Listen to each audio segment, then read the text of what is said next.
নমস্কার বন্ধুরা, আজকে আবারও একটি নতুন গল্প নিয়ে চলে এলাম। আজকের গল্পটি হলো রাতের হোটেল, লেখক আকাশ চক্রবর্তী। বেশি কথা না বলে গল্পটি শুরু করছি। আমার সাথে এমন কিছু ঘটবে আমি কল্পনা করতে পারিনি। আমি শুভ। আজ আমি বলবো আমার সাথে ঘটে যাওয়া একটা অবাস্তব ঘটনা। আমার বয়স এখন 37 বছর। গত 2 বছর আগের ঘটনাটা আজও আমি ভুলতে পারিনি। আমি বড় হয়েছি, একটা ভালো চাকরি পেয়েছি। আমার অনেক বন্ধু আছে, চাকরির মাঝে একটু মনটাকে ফ্রেশ করা দরকার। তাই রতনদার চায়ের দোকানে আমি এবং আমার বন্ধুরা রোজ সন্ধ্যাবেলা আড্ডা দিই। তো সেদিন একটু দেরি হয়ে গেছিল চাকরি থেকে ফিরতে, এবং বাইরে প্রচুর ঝমঝম করে বৃষ্টি পড়ছিল। আমি ভাবলাম, না, আজকে আর কেউ আসবে না বোধহয়। কিন্তু কী মুশকিল, মন চায় শুধু রতনদার চায়ের স্বাদ। একটু বৃষ্টি কমলে বেরিয়ে পড়ি রতনদার দোকানের উদ্দেশ্যে। গিয়ে যা দেখলাম, সবাই আড্ডা দিচ্ছিল। আমাকে দেখে মন্টু বলল, তুই এসেছিস, বস বস। আমি কিছুটা চমকে গেলাম, কারণ এত বৃষ্টির মধ্যে আড্ডা দিচ্ছে এরা। যাই হোক, চা খাওয়া শুরু করলাম। রতনদার চা, আহ কি স্বাদ! সত্যি, রতনদার দোকানে একটা ছোট্ট টিভি ছিল।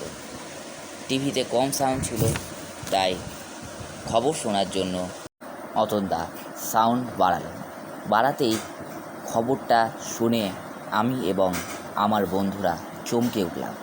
খবরে বলছিল একটা হোটেলের সন্ধান পাওয়া গেছে। সেটা কোথায় এখন সেটা মনে পড়ছে না। সেই হোটেলে নাকি বহু বছর আগে মানুষজন ভয় পেয়ে চলে গেছে। এখন সেটা বন্ধ অবস্থায় পড়ে আছে।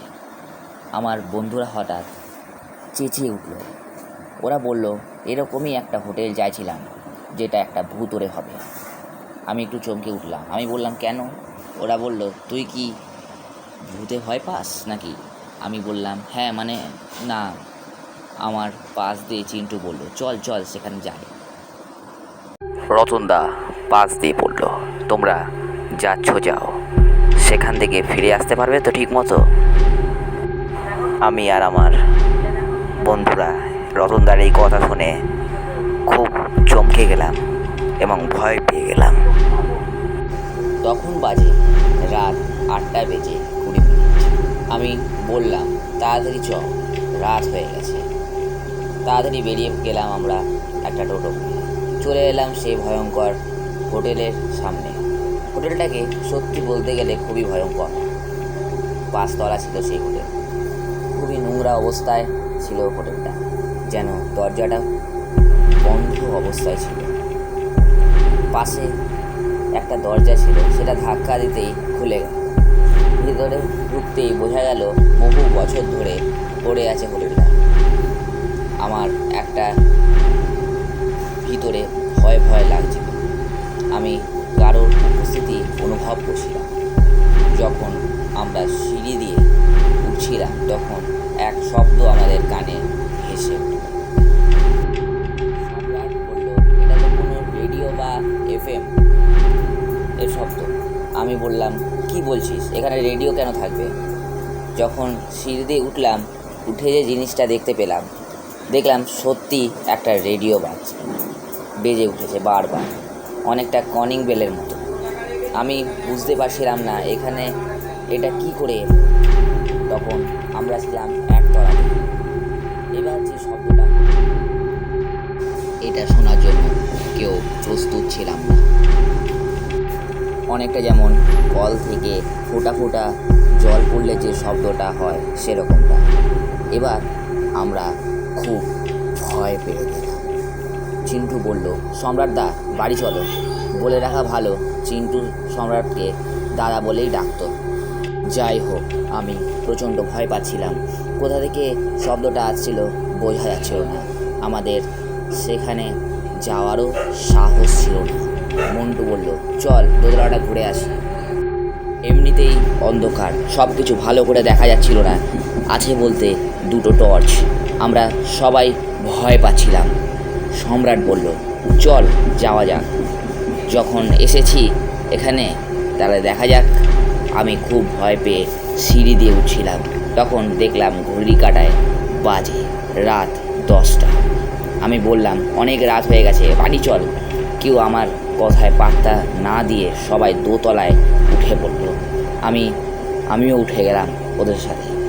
আমি এবার যা দেখলাম আমার বলার মতো সাহস ছিল না।